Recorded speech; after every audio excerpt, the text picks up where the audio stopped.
श्रीमद् भागवत महापुराण एकादश स्कंध 12वां अध्याय।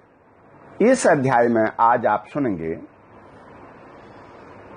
सत्संग की महिमा और कर्म तथा कर्म त्याग की विधि। भगवान श्री कृष्ण कहते हैं, हे प्रिय उद्धव, जगत में जितनी आसक्तियां हैं उन्हें सत्संग नष्ट कर देता है।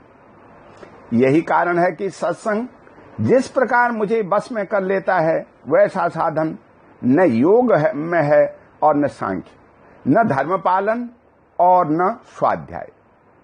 तपस्या, त्याग, इष्टापूर्त और दक्षिणा से भी मैं वैसा प्रसन्न नहीं होता। कहां तक कहूं, व्रत, यज्ञ, वेद, तीर्थ और यम नियम भी सत्संग के समान मुझे बस में करने में समर्थ नहीं है। हे निष्पाप उद्धव जी, यह एक युग की नहीं, सभी युगों की एक सी बात है।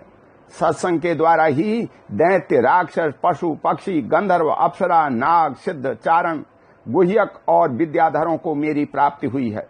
मनुष्यों में वैश्य, शूद्र, स्त्री और अंत्यज आदि रजोगुणी, तमोगुणी प्रकृति के बहुत से जीवों ने मेरा परम पद प्राप्त किया है। वृतासुर, प्रहलाद, वृषपर्वा, बलि, बाणासुर, मैदानव, विभीषण, सुग्रीव, हनुमान, जाम्बुवान, गजेंद्र, जटायु, तुलाधार, वैश्य, धर्मव्याध, कुब्जा, ब्रज की गोपियां, यज्ञ पत्नियां और दूसरे लोग भी सत्संग के प्रभाव से ही मुझे प्राप्त कर सके हैं। उन लोगों ने न तो वेदों का स्वाध्याय किया था और न विधि पूर्वक महापुरुषों की उपासना की थी। इसी प्रकार उन्होंने कृच्छ, चांद्रायण आदि व्रत और कोई तपस्या भी नहीं की थी। बस केवल सत्संग के प्रभाव से ही वे मुझे प्राप्त हो गए। गोपियां, गायें, यमला अर्जुन आदि वृक्ष, ब्रज के हरिण आदि पशु, काली आदि नाग, ये तो साधन संध्या के संबंध में सर्वथा ही मूढ़ बुद्धि थे। इतने ही नहीं, ऐसे ऐसे और भी बहुत हो गए हैं जिन्होंने केवल प्रेम पूर्ण भाव के द्वारा ही अनायास मेरी प्राप्ति कर ली और कृतकृत्य हो गए। हे उद्धव, बड़े बड़े प्रयत्नशील साधक योग, सांख्य, दान, व्रत, तपस्या, यज्ञ, श्रुतियों की व्याख्या, स्वाध्याय और संन्यास आदि साधनों के द्वारा मुझे नहीं प्राप्त कर सकते, परंतु सत्संग के द्वारा तो मैं अत्यंत सुलभ हो जाता हूँ। हे उद्धव, जिस समय अक्रूर जी भैया बलराम जी के साथ मुझे ब्रज से मथुरा ले आए, उस समय गोपियों का हृदय गाढ़ प्रेम के कारण मेरे अनुराग के रंग में रंगा हुआ था। मेरे वियोग की तीव्र व्याधि से वे व्याकुल हो रही थी और मेरे अतिरिक्त कोई भी दूसरी वस्तु उन्हें सुखकारक नहीं जान पड़ती थी। तुम जानते हो कि मैं ही उनका एकमात्र प्रियतम हूँ। जब मैं वृंदावन में था तब उन्होंने बहुत सी रात्रियां, वे रास की रात्रियां मेरे साथ आधे क्षण के समान बिता दी थी। परंतु प्यारे उद्धव, मेरे बिना वे ही रात्रियां उनके लिए एक एक कल्प के समान हो गई। जैसे बड़े बड़े ऋषि मुनि समाधि में स्थित होकर के तथा गंगा आदि बड़ी बड़ी नदियां समुद्र में मिलकर अपने नाम रूप खो देती हैं, वैसे ही वे गोपियां परम प्रेम के द्वारा मुझ में इतनी तन्मय हो गई थी कि उन्हें लोक, परलोक, शरीर और अपने कहलाने वाले पति, पुत्रादि की भी सुध-बुध नहीं रह गई थी। हे उद्धव, उन गोपियों में बहुत सी तो ऐसी थी जो मेरे वास्तविक स्वरूप को नहीं जानती थी। वे मुझे भगवान न जान करके केवल प्रियतम ही समझती थी और जार भाव से मुझसे मिलने की आकांक्षा किया करती थी। उन साधनहीन सैकड़ों हजारों अबलाओं ने केवल संग के प्रभाव से ही मुझे परब्रह्म परमात्मा को प्राप्त कर लिया। इसलिए हे उद्धव, तुम श्रुति, स्मृति, विधि, निमेष, प्रवृत्ति, निवृत्ति और सुनने योग्य तथा सुने हुए विषय का भी परित्याग करके सर्वत्र मेरी ही भावना करते हुए समस्त प्राणियों के आत्मस्वरूप मुझ एक की ही शरण संपूर्ण रूप से ग्रहण करो, क्योंकि मेरी शरण में आ जाने से तुम सर्वथा निर्भय हो जाओगे। उद्धव जी ने कहा, सनकादि योगेश्वरों के भी परमेश्वर, हे प्रभो, यूं तो मैं आपका उपदेश सुन रहा हूं, परंतु इससे मेरे मन का संदेह मिट नहीं रहा है। मुझे स्वधर्म का पालन करना चाहिए या सब कुछ छोड़ करके आपकी शरण ग्रहण करनी चाहिए। मेरा मन इसी दुविधा में लटक रहा है। आप कृपा करके मुझे भली भांति समझाइए। भगवान श्री कृष्ण ने कहा, प्रिय उद्धव, जिस परमात्मा को अपरोक्ष रूप से वर्णन किया जाता है वे साक्षात अपरोक्ष प्रत्यक्ष ही हैं, क्योंकि वे ही निखिल वस्तुओं को सत्ता स्फूर्ति जीवन दान करने वाले हैं। वे ही पहले अनाहत नाद स्वरूप परावाणी नामक प्राण के साथ मूलाधार चक्र में प्रवेश करते हैं। उसके बाद मणिपूर्वक चक्र नाभिस्थान में आकर के पश्यंती वाणी का मनोरम सूक्ष्म रूप धारण करते हैं। तदंतर कंठ देश में स्थित विशुद्ध नामक चक्र में आते हैं और वहां मध्यमा वाणी के रूप में व्यक्त होते हैं। फिर कर्मशः मुख में आकर के ह्रस्व दीर्घ आदि मात्रा, उदात्त अनुदात्त आदि स्वर तथा ककार आदि वर्ण रूप स्थूल बैखरी वाणी का रूप ग्रहण कर लेते हैं। अग्नि आकाश में ऊष्मा अथवा विद्युत के रूप में अव्यक्त रूप में स्थित है।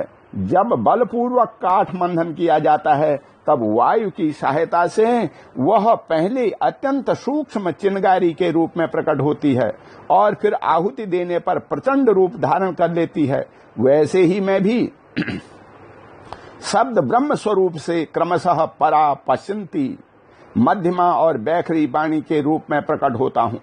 इसी प्रकार बोलना, हाथों में काम करना, पैरों से चलना, मूर्तेन्द्रिय तथा गुदा से मलमूत्र त्यागना, सूंघना, चखना, देखना, छूना, सुनना, मन से संकल्प विकल्प करना, बुद्धि से समझना, अहंकार के द्वारा अभिमान करना, महतत्व के रूप में सबका ताना बाना बनाना तथा सत्वगुण, रजोगुण और तमोगुण के सारे विकार कहाँ तक कहूं। समस्त कर्ता, कारण और कर्म मेरी ही अभिव्यक्तियां हैं। यह सबको जीवित करने वाला परमेश्वर ही इस त्रिगुणमय ब्रह्मांड कमल का कारण है। यह आदि पुरुष पहले एक और अव्यक्त था। जैसे उपजाऊ खेतों में बोया हुआ बीज शाखा पत्र पुष्प आदि अनेक रूप धारण कर लेता है, वैसे ही काल गति से माया का आश्रय लेकर के शक्ति विभाजन के द्वारा परमेश्वर ही अनेक रूपों में प्रतीत होने लगता है।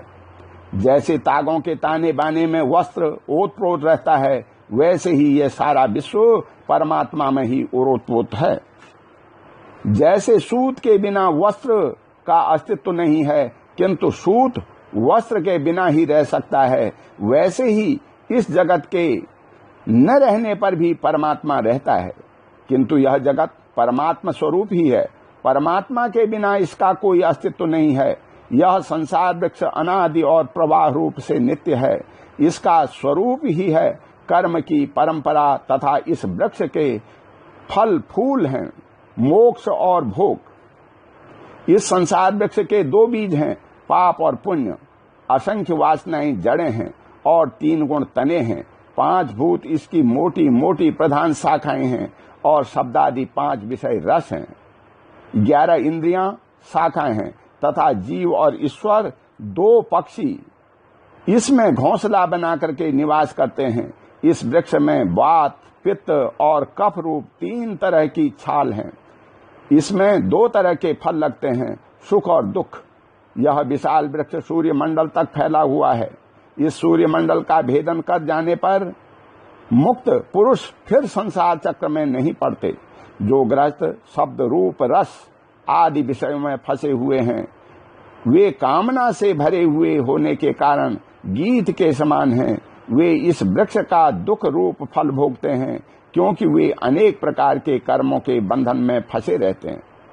जो अरण्यवासी परमहंस विषयों से विमुक्त हैं, वे इस वृक्ष में राजहंस के समान हैं और वे इसका सुख रूप फल भोगते हैं। प्रिय उद्धव, वास्तव में मैं एक ही हूँ। यह मेरा जो अनेकों प्रकार का रूप है वह तो केवल मायामय है। जो इस बात को गुरुओं के द्वारा समझ लेता है वही वास्तव में समस्त वेदों का रहस्य जानता है। अतः उद्धव, तुम इस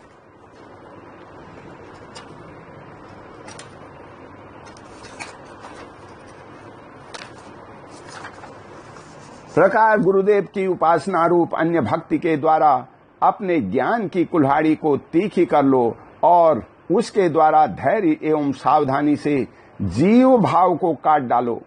फिर परमात्मा स्वरूप होकर के उस वृत्ति रूप अस्त्रों को भी छोड़ दो और अपने अखंड रूप से ही स्थित हो रहो।